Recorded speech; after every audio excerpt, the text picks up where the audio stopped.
And what's up, everybody? I'm back with another movie review, and today I'm going to talk about The Gingerdead Man. It's a movie.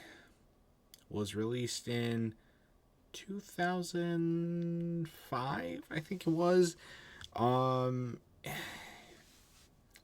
a movie that you got to kind of hear about to know about it. It's not just one that is going to pop up everywhere. You're not going to see it on the internet. Well, you'll see it on the internet. You're not going to see it like browsing through Facebook or anything, though. You gotta hear somebody talk about it, which is how we found out about this series of movies, and we decided to do a little marathon. So this is the first one. Again, takes place in 2000. Came out in 2005.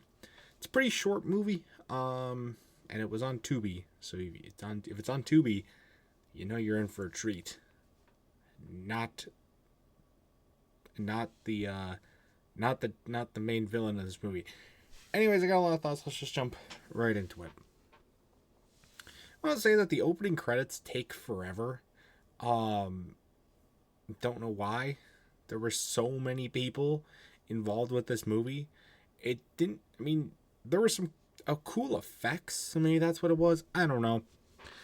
They took forever, which was a little weird. And now for the Gingerdead Man, it's a gingerbread man who's like a zombie of this serial killer who then comes back to life. His whole origin story is really stupid. Number one, the guy who voices him in this movie is we see the origins of, is Garry Busey. There are 3 different actors that play the Gingerdead Man, and Garry Busey is the first one. Weird choice. Very, very, very weird choice for the only real actor that I was able to recognize in this movie at all to be in here. But then the whole origin thing is really dumb, because why would you hold a bloody arm over your dough that you're making? Who the fuck does that? That was one of the stupidest things I've ever seen anybody do. You're asking for trouble when that happens, and then you somehow mix his ashes in there as well. How the fuck do you mess that up? Is that just how bakeries work in Waco, Texas, where this movie is set? Because I didn't understand it at all. Speaking of a bakery, why does this whole movie, literally this whole movie, takes place in the bakery? Minus the first 10 minutes when you see the origins of our main characters.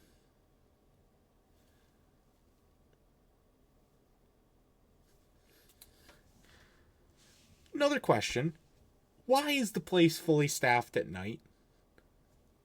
And why is this taking place at night?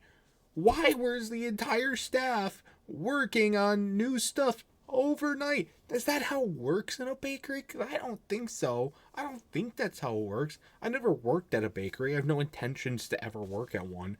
But from what I can tell, that's not what happens. That pisses me off.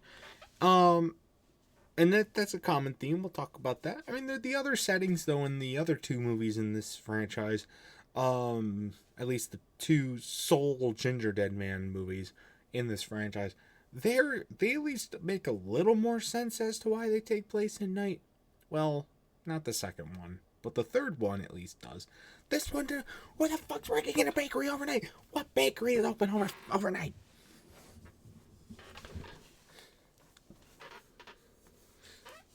And then the whole thing with the origins of him going back to that, who needs to bake that big of a gingerbread cookie? The thing was literally this tall. Are you going for the world record or something? World's largest gingerbread cookie. Here's a little bit of Garry Busey mixed in with it. The fuck? She also decorates the cookie before baking. You're one of the worst fucking bakers I've ever seen. You're open when everybody else is sleeping.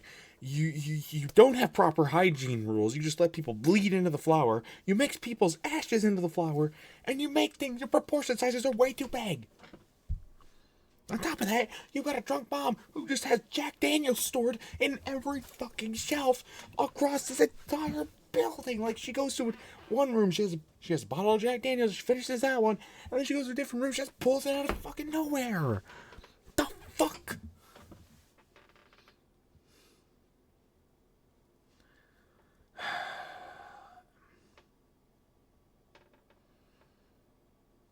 And gets me to the point, the acting is not good in this movie. Even Gary Busey acting is not good. The acting is just not good. Very low. The whole movie is very low quality. I thought when we were first watching it, I was like, oh, this is like an 80s movie. This came out in like mid 80s, you know, that's the kind of vibe it gave off. Then I see it came out in 2005. Same year as goddamn Madagascar. Huh? Speaking of 2005, there's no way $50,000 was enough to retire young, even in 2005. There's no way. Was right? The economy did not get that fucked up between 2005 and now, where $50,000 was enough to retire in your 20s. No way there wasn't. I digress. A lot of the women in this movie are, they look pretty good, which is wild, but yep. The whole fight scene thing is so dumb. It's like some of the worst fighting I've ever seen. They don't even try and make it look like that they were like trying to actually fight. Goes back again, terrible acting.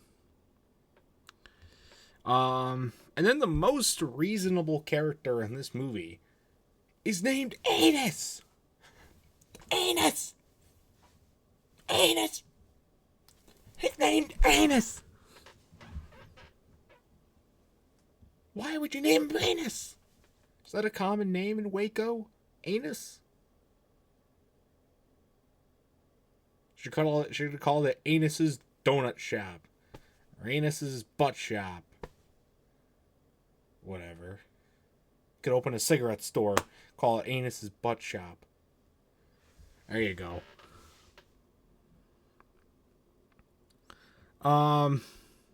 Really funny line that I liked.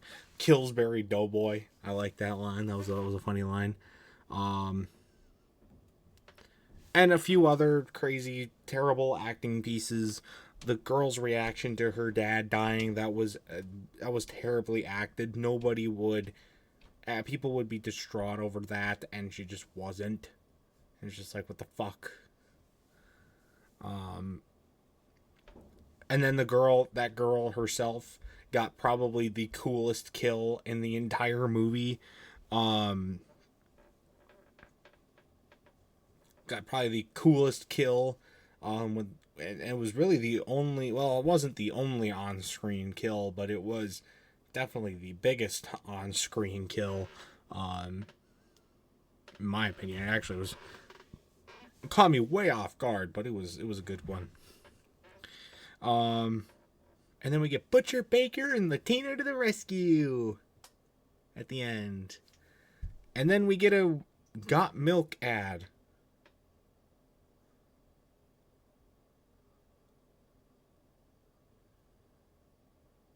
Wild place to put a Got Milk ad. But you did it. And then the whole ending with like that guy with Butch Baker getting possessed and then burnt alive was a crazy ending. But it happened. Can't really be surprised though. After watching the movie, can't really be surprised they went to that length at the end there. And that again, the ending is also the way it ends at least is a recurring theme through this movie. So I was going to do it, though, for this review. This is not a good movie. Let me put it to you real now. It's not a good movie. And I will say, it doesn't get any better. It does get funnier, but it doesn't necessarily get better as we continue. But anyways, if you're just looking for a really shitty, but not like super crazy, not super serious movie to watch, this is a good one to watch, I guess. Tubi's free. Anybody can watch Tubi, so there's that as well. I'd have to give this movie probably a 5 at best. Maybe I'll give it a 4, actually. That's the best that I can do. Sorry. Anyways, guys, though, that's going to do it for this review. If you've ever seen this movie, I'd love to know your thoughts about it in the comment section down below. And until next time, see you guys later. Goodbye.